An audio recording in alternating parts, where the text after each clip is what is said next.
These entitled mums think they can cheat to get their daughter the star role in the local play. But cheating can't cover up the awful lack of talent these kids have. Happy birthday, today's your birthday, and on with the revamped show.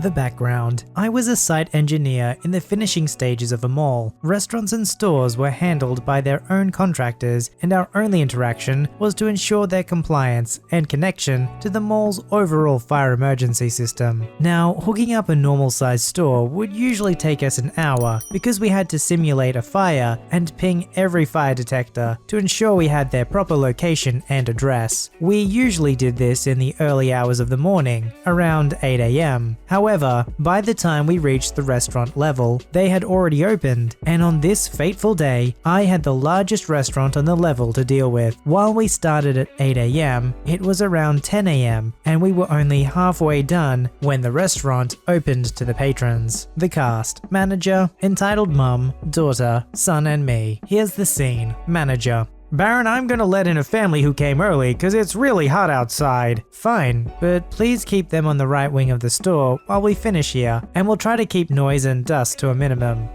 I have a reservation for 3. Hi, yes, please, right this way. Oh, so they're still working on the… He gave us a wave. What? How disgusting. Why are you guys open when they're still working? Oh, don't worry, ma'am. You'll be seated away from the work. And as you can see, they have a transparent tarp set up between us, so you won't see a single speck of dust. It's not just the dust, but the smell. Disgusting pigs. Can't even shower? We've been working without AC on the outside of the store in August since 8 AM, but we did not smell. Really. Hey, excuse me. Mom, don't. The sigh was palpable. You, one with the glasses. You need to leave. First, I have a name, but I don't care about your name. Just do as I say or I'll tell your boss and have you fired. Really. You know, if I tell my guys to step down the ladder, we will close this place. I don't care if you won't get off the ladder. I'll push them off. Here is the thing. The ladder is about 3 meters high, around 10 feet. Both technicians are dangling from it, testing fire alarms for misfires and classifications. A fall from that height with their feet wrapped around the ladder steps would mean broken legs, hips, and they might see a few broken ribs. What the actual frick did you just say? Cross the top and attempt it. Ma'am, I'm going to have to call security if you do not stop this. Mom, stop. How dare you threaten me? She walked over the top. Okay, I slapped her with the back of the iPad I was using as a checklist and pushed her onto the floor and onto her butt out of the top. Threaten my staff again. I dare you. How dare you touch me? I will have your head for this, you pig. Well, I did not really touch you. I don't touch trash barehanded. I wiggled my iPad in front of her. Son, beat him. She began breathing heavily and as if a demon is going to appear beside her to kill me. No. He grabbed his mum by the shoulder, helped her up, and ushered her out the door. I've never seen someone more ashamed. Miss, I called security. Please step outside with me. The aftermath. The security came and took their statements. She screamed a few more insults and said I broke her teeth, but refused to open her mouth to show the security. Once they mentioned cameras, she started to pretend to faint. I was called in and asked to tell my side of the story, and mine was corroborated by the cameras in the store. I did not face any charges, and the woman was banned from the mall. Her kids, however, were still allowed to enter normally. The primary reason I've been holding off this story is because how I handled it was immature, and where I should have de-escalated the situation, I reacted by enticing a confrontation. Regardless of whether people deserve to be called out for their behavior or punished, should be a matter of law and not personal vendettas. While I did not get punished, I am somewhat ashamed of my actions. When possible, we should try to de-escalate situations. A lesson I learned after a few more of these encounters. Author's note: slap here might be too aggressive of a description, but it's the closest term I could think of. I firmly placed the iPad on her face and forcefully pushed it off. In other terms, the iPad did not forcefully collide with her face initially, but it was a powerful push followed by a body shove. If you were heading to a restaurant and just expected a nice quiet meal, you could understand why you'd be a bit upset if there was some work going on there. But of course, for this entitled parent, it's not enough to just say, oh, actually, we don't want to eat here, and they'll leave and find somewhere else. No, she of course has to threaten the workers, because the whole world has to revolve around them.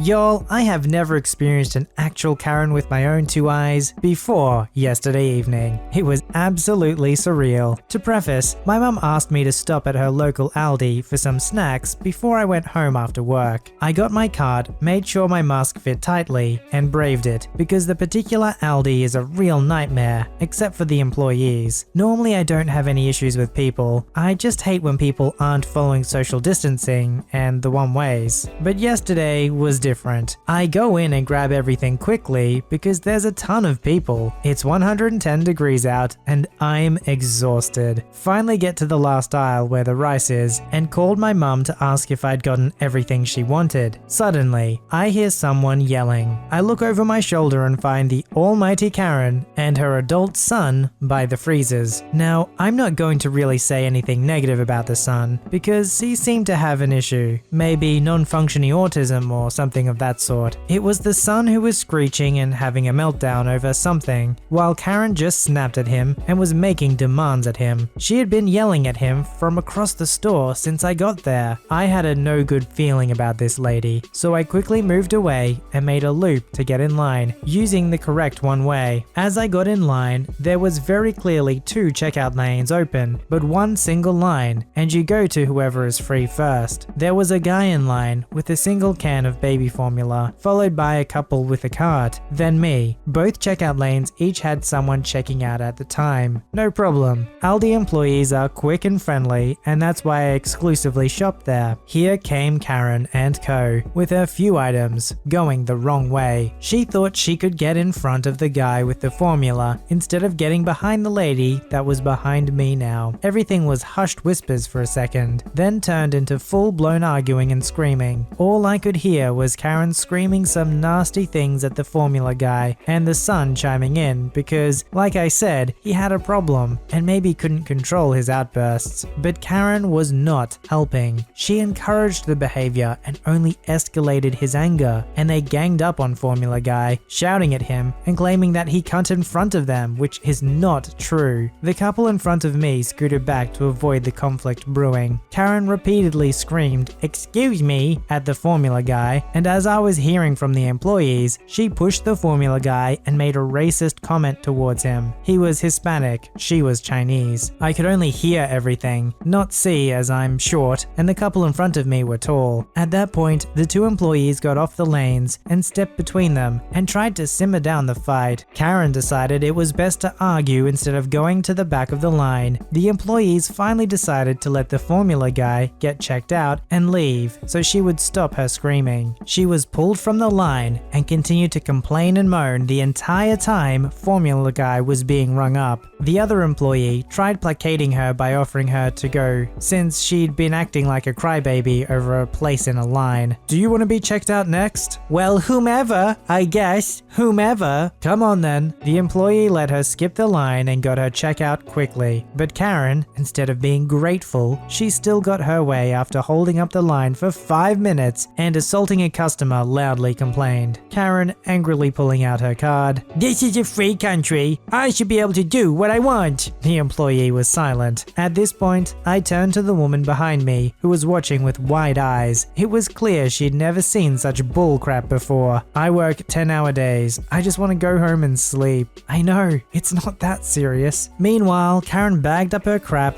got her son, and hightailed it out of there, glaring at everyone the entire way. When it was my turn, I heard the other customers apologizing to the cashier and saying how it's not right for people to be racist towards each other like that. I apologized to the man checking me out. I had never seen something like that before. When I was bagging my stuff, I heard the employees talking to each other about the fight. "Why does this always happen here? This is the second fight I had to break up this week." Maybe this Karen is a regular shopper there. Either way, I'm a little ticked she got her way after that behavior. I knew she was going to be trouble from the moment I saw her. It's just a shame that there was no justice with her for making a scene, assaulting a customer, making everyone's job miserable. Now, unfortunately, we don't always get our justice at the end of these stories. Sometimes we just get a tale of a terrible person. But let them be a warning to you to always be on your guard, for the entitled parent is out there ready to pounce at any moment. Just like this poor person, they never had an encounter before in their life, and then one day, bam, there's the entitled parent ready to ruin their day.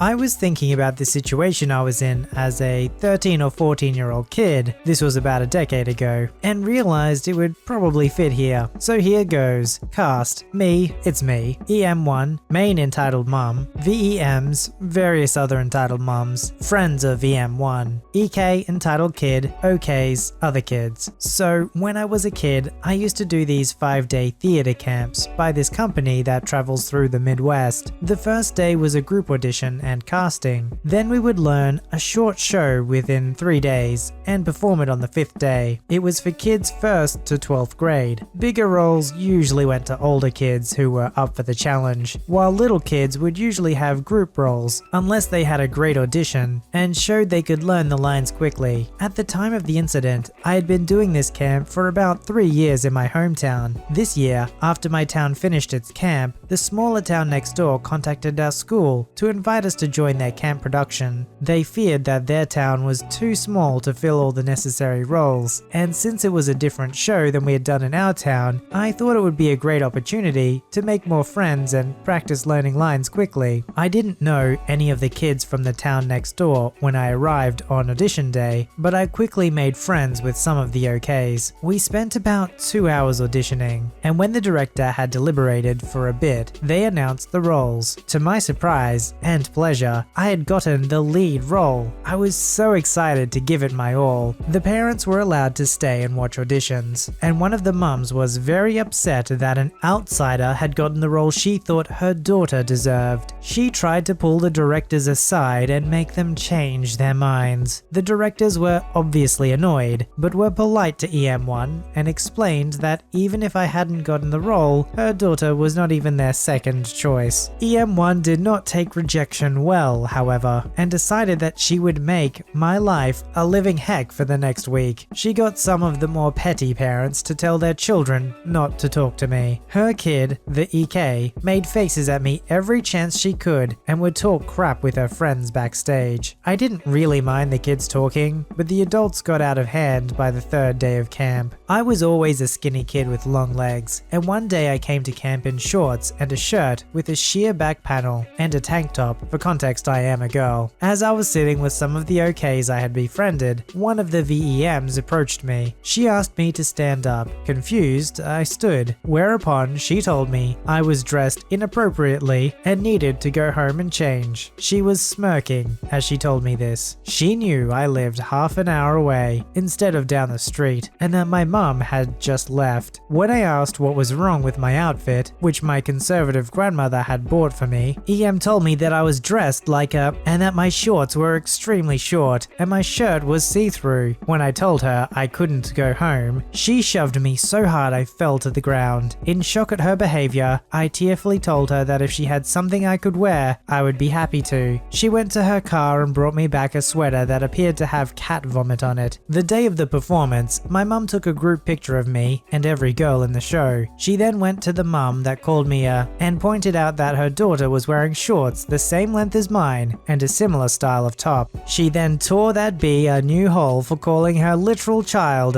especially when her own child was dressed the same way. The show itself went very well, but the next year at camp, the same EMs convinced the directors to cast me in a role with no lines, no matter how well I auditioned, despite the fact that they wouldn't have enough people for the show if people from my town didn't join. The one thing that made me feel better, none of the EM's kids got good roles the next year either. There are so many people in life who just don't have the talent or aren't willing to put in the work to get ahead in life, whether it be auditioning for a role in a play or it might be a promotion for a job. So these entitled people, and in this case entitled parents, will cheat and lie and say horrible things all to push other people down because they don't know how to pull themselves up.